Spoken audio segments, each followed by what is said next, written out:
Study rider return চ্যানেলে সকলকে স্বাগত। আজ অষ্টম শ্রেণীর গণিত প্রভা বই থেকে পেজ নাম্বার 180-র 18 নম্বর অধ্যায় অর্থাৎ লেখচিত্রের পার্ট 2 এর ভিডিও নিয়ে হাজির হয়েছি। এর আগে আমি লেখচিত্র অধ্যায়ের পার্ট 1 এর ভিডিও আপলোড করেছি। তোমরা যারা সেই ভিডিওটি দেখোনি তারা অবশ্যই ডেসক্রিপশন বক্সে দেওয়া লিঙ্ক থেকে ভিডিওটি দেখে নিও।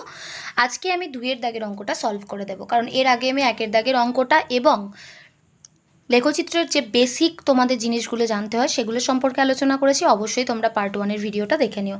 তো 2-এর দাগের অঙ্কে রয়েছে নিজে ছক কাগজে 10052133132500 বিন্দু দেখাই।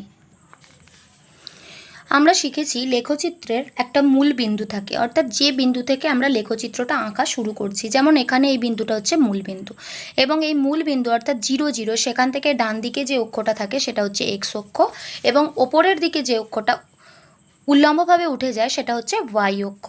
এবার আমাদের এখানে কতগুলো পয়েন্ট যেগুলো পুট করতে বলা হয়েছে। তো ডান দিকে দেখো, এই যে ছোট ছোট ঘরগুলো দেখতে পাচ্ছ, এগুলো হচ্ছে ক্ষুদ্রতম বর্গক্ষেত্রের এক একটা বাহুর দৈর্ঘ্য। আর ওপরের দিকের ক্ষেত্রেও তাই, এগুলো হচ্ছে ক্ষুদ্রতম বর্গক্ষেত্রের এক একটা বাহুর দৈর্ঘ্য।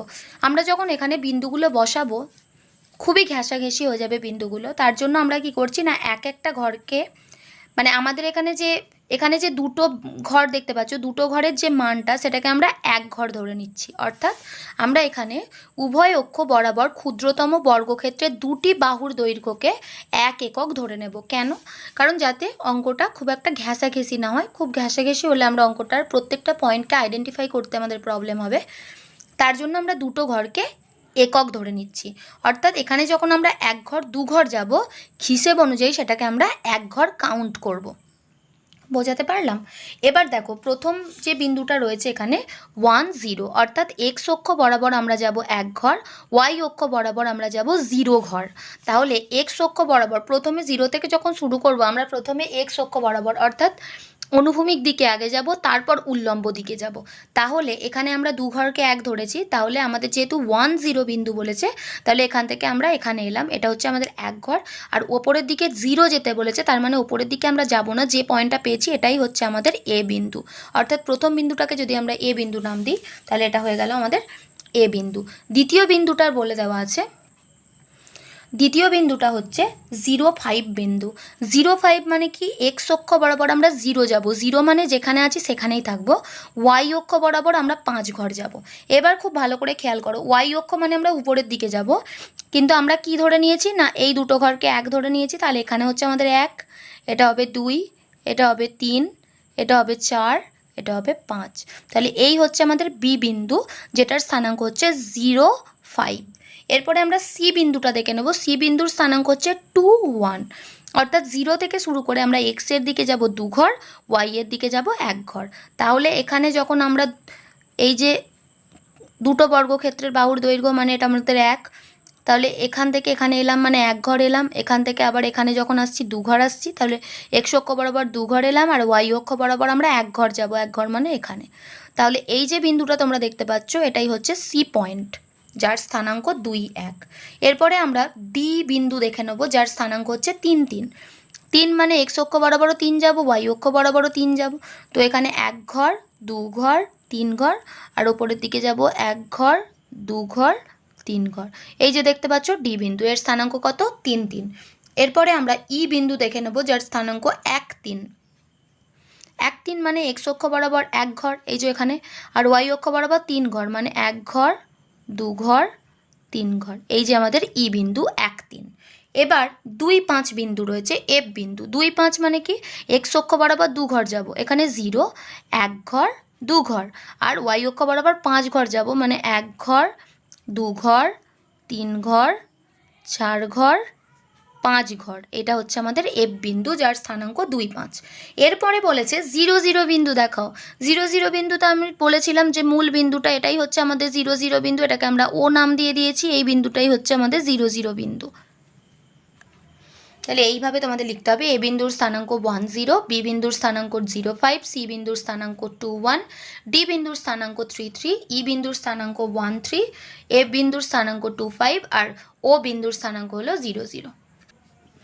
3-এর দাগের অঙ্কে রয়েছে 1 নিজে 1 1 2 2 ও 6 6 বিন্দুগুলি ছক কাগজে বসাই ও যোগ করে সমরেখ কিনা দেখি। একইভাবে আমরা এখানে করব। মূল বিন্দুর সাপেক্ষে আমরা এখানে এক্স অক্ষর এবং ওপরের দিকে ওয়াই অক্ষর টেনে নেব। এখানেও আমরা উভয় অক্ষ বরাবর ক্ষুদ্রতম বর্গক্ষেত্রে দুটি বাহুর দৈর্ঘ্যকে 1 একক ধরে নিচ্ছি। এবার দেখো, প্রথমে রয়েছে 1 1 বিন্দু, মানে এটা যদি 0 0 বিন্দু হয় তাহলে 2 ঘর সমান 1 ধরে নেব। তার প্রথমে আমাদের রয়েছে 1 1 বিন্দু, তার মানে এদিকে আমাদের 1 ঘর যেতে হবে, উপরের দিকে 1 ঘর যেতে হবে। এটাকে আমরা এ নাম দিয়েছি, এটা হচ্ছে আমাদের 1 1 বিন্দু। তারপরে রয়েছে 2 2 বিন্দু, মানে ডান দিকে 1 ঘর 2 ঘর, এই যে 2 ঘর পর্যন্ত এলাম। ওপরের দিকেও আমরা 2 ঘর যাব, 1 ঘর 2 ঘর, এটা হচ্ছে বি বিন্দু। আর হচ্ছে 6 6 বিন্দু, অর্থাৎ 1 ঘর 2 ঘর 3 ঘর 4 ঘর 5 ঘর 6 ঘর এলাম এদিকে। ওপরের দিকেও যাব 6 ঘর, 1 ঘর 2 ঘর 3 ঘর 4 ঘর, 1 2 3 4 5 6, 1 ঘর 2 ঘর 3 ঘর 4 ঘর 5 ঘর 6 ঘর, 1 2 3 4 5 6, এটা হচ্ছে সি বিন্দু। তাহলে দেখো, এক্ষেত্রে A B R C K আমরা যখন জুড়ে দিচ্ছি, এটা হচ্ছে একটাই লাইন দিয়ে যাচ্ছে। সুতরাং এক্ষেত্রে আমরা এই সিদ্ধান্তে আসতে পারি যে এ বি আর সি হলো সমরেখ বিন্দু। তাহলে আমরা এইভাবে লিখব, এ বিন্দুর স্থানাঙ্ক 1 1, বি বিন্দুর স্থানাঙ্ক 2 2, সি বিন্দুর স্থানাঙ্ক 6 6। তাহলে এ বি সি বিন্দুগুলি সমরেখ। এরপরে 2 এর দাগের অঙ্কে রয়েছে, নিজে যে কোনো 3টি অসমরেখ বিন্দু ছক কাগজে। অসমরেখ বিন্দু মানে হলো এমন বিন্দু যারা পরস্পরকে টাচ করবে না, অর্থাৎ একই লাইন দিয়ে টাচ করবে না। মানে 3টে বিন্দু এমন হবে যারা এক সরলরেখায় থাকবে না। যেমন দেখো, এখানে আমরা যদি এখান থেকেই দেখি, এ বি আর সি 3টে বিন্দু ছাড়া এখানে আরও কতগুলো বিন্দু স্থাপন করা হয়েছে, ডি ই এফ জি। তো এগুলোর ক্ষেত্রে আমরা যদি দেখি, এ বিন্দুটা রয়েছে এখানে, ডি বিন্দুটা রয়েছে এখানে, আর ই বিন্দুটা রয়েছে এখানে। অর্থাৎ এ ডি ই এই 3টে বিন্দু যদি আমরা খেয়াল করি, তাহলে এই 3টে বিন্দু দেখো এক সরলরেখায় নেই। তাহলে আমরা এই 3টিকে অসমরেখ বিন্দু বলতে পারি। তোমরা এই 3টে বিন্দুই যে তোমাদের বসাতে হবে সেরকম কোনো ব্যাপার নেই, তোমরা যে কোনো 3টে বিন্দু নিতে পারো, কিন্তু খেয়াল রাখবে যেন কখনোই তারা এক সরলরেখায় না থাকে। তো অলরেডি আমরা এ বিন্দুর স্থানাঙ্কটা জানি 1 1। ই বিন্দুর স্থানাঙ্কটা দেখো, এখানে 1 ঘর 2 ঘর 2, যেহেতু ওয়াই এর দিকে যায়নি তার মানে 2 0 ই বিন্দুর স্থানাঙ্ক। আর এখানে এই যে ডি বিন্দু রয়েছে, এর স্থানাঙ্ক কতটা হবে, 1 2 3 4 5 6, 1 2 3, অর্থাৎ 6 3। তাহলে 3টি অসমরেখ বিন্দু হলো এ 1 1, ই 2 0 আর ডি 6 3। 3 এর অঙ্কে রয়েছে, আমি উপরে 3টি বিন্দু বাদে যে কোনো 3টি সমরেখ বিন্দু ছক কাগজে আঁকি ও তাদের স্থানাঙ্ক লিখি। এই 3টে বিন্দু বাদ দিয়ে এখানে আরও 3টে সমরেখ বিন্দু আঁকা হয়েছে। তোমরা যদি খুব ভালোভাবে খেয়াল করো, দেখো এই যে এফ বিন্দু দেখতে পাচ্ছ, ই বিন্দু আর এই যে জি বিন্দু, এই 3টে বিন্দুও দেখো এক সরলরেখায় রয়েছে, দেখতে পেয়েছো, যেটা হচ্ছে এক্স অক্ষ। তো যেহেতু এরা এক সরলরেখায় রয়েছে, তাহলে এদেরকেও আমরা সমরেখ বিন্দু বলতে পারি। এখানে এফ বিন্দুর স্থানাঙ্ক কত হচ্ছে, এটা যদি 0 হয়, 1 ঘর এসছে মানে হচ্ছে 1 0, এটা তো আমরা বের করে নিয়েছি 2 0। আর জি বিন্দুর স্থানাঙ্ক হবে 1 2 3 4 5 6 7 7 0। তাহলে 3টি সমরেখ বিন্দু হলো এফ 1 0, ই 2 0, জি 7 0। 4 এর দাগের অঙ্কে রয়েছে, পাশের ছকের লেখচিত্রগুলি দেখিও নিচের প্রশ্নগুলির উত্তর দিয়ে। এখানে ধরি এক্স অক্ষ বরাবর ক্ষুদ্রতম বর্গক্ষেত্রে দুটি বাহুর দৈর্ঘ্য সমান একটি পেয়ারা, অর্থাৎ এক্স অক্ষ বরাবর 2 ঘরকে একটা পেয়ারা ধরা হয়েছে, আর ওয়াই অক্ষ বরাবর একটি বাহুর দৈর্ঘ্যকে 1 টাকা ধরা হয়েছে। মানে এটা 1 টাকা, এটা 2 টাকা 3 টাকা 4 টাকা 5 টাকা এইভাবে উঠছে উপরের দিকে। তাহলে ডান দিকে পেয়ারার সংখ্যা আর ওপরের দিকে হচ্ছে পেয়ারার দাম।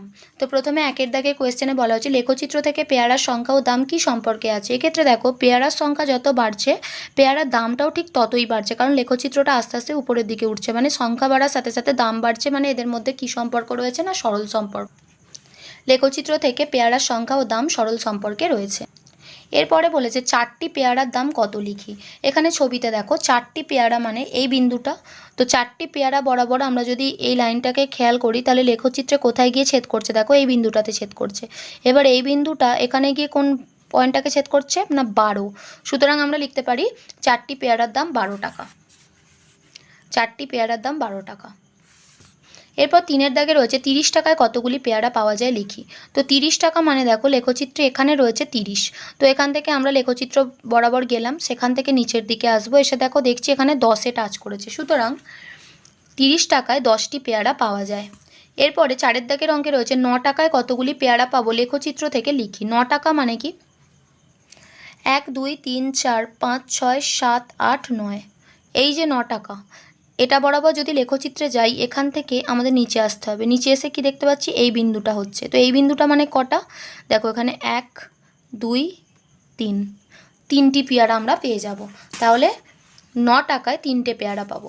এরপর 5-এর দাগে রয়েছে 9টি পেয়ারার দাম লেখচিত্র থেকে লিখি। 9টি পেয়ারার দাম মানে কি এখানে 2 ঘর সমান একটি পেয়ারা হচ্ছে, তাহলে এখানে 1 2 3 4 5 6 7 8 9, এই 9 বরাবর আমরা যদি উপরের দিকে যাই তাহলে এটা টাচ করছে এই বিন্দুটায়।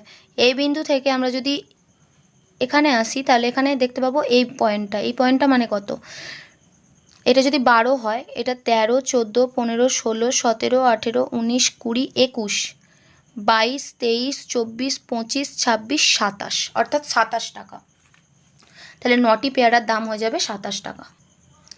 আজ এই পর্যন্ত। ভিডিওটি ভালো লাগলে অবশ্যই একটা লাইক দিও, আর পড়াশোনা সংক্রান্ত এরকম আরও ভিডিও পেতে আমাদের চ্যানেলটি সাবস্ক্রাইব করে পাশে থাকা বেল আইকনটি প্রেস করো, আর বন্ধুদের সাথে শেয়ার করো।